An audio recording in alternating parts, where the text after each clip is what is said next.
Il est midi tout juste, merci d'être au rendez-vous de cette édition. Bonjour à tous.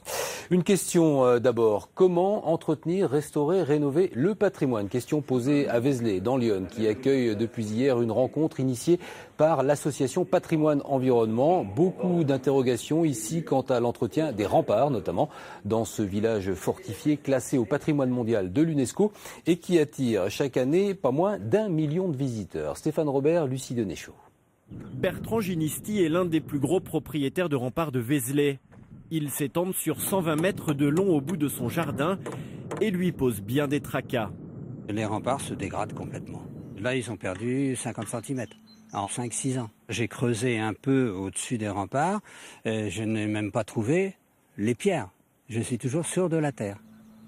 À côté de moi, il y a le Conseil général, la maison Jules Leroy, qui a refait 80 mètres de remparts. Ça a coûté, il y a 8 ans peut-être, 800 000 euros.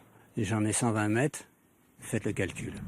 Avec ses 450 habitants, sa centaine de foyers fiscaux, son million d'euros de budget, Vézelay compte 1800 mètres de remparts, dont plus de la moitié appartiennent à la commune.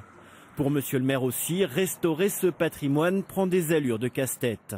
L'argent est de plus en plus difficile à trouver, de plus en plus rare. Là, nous avons la chance que tout ça est classé monument historique, donc permettant quand même d'avoir des interlocuteurs plus identifiés dans les directions régionales des affaires culturelles, par exemple, mais aussi la région, aussi le département et la Fondation du patrimoine. Sans eux, on ne pourrait rien faire, surtout dans une petite commune comme Vézelay, où à moins de 500 habitants, la commune ne peut pas supporter la restauration d'un tel patrimoine. Nous cherchons des solutions juridiques, des solutions financières, et aussi des solutions qui fassent collaborer autant que faire se peut les collectivités qui se donnent beaucoup de mal et les habitants.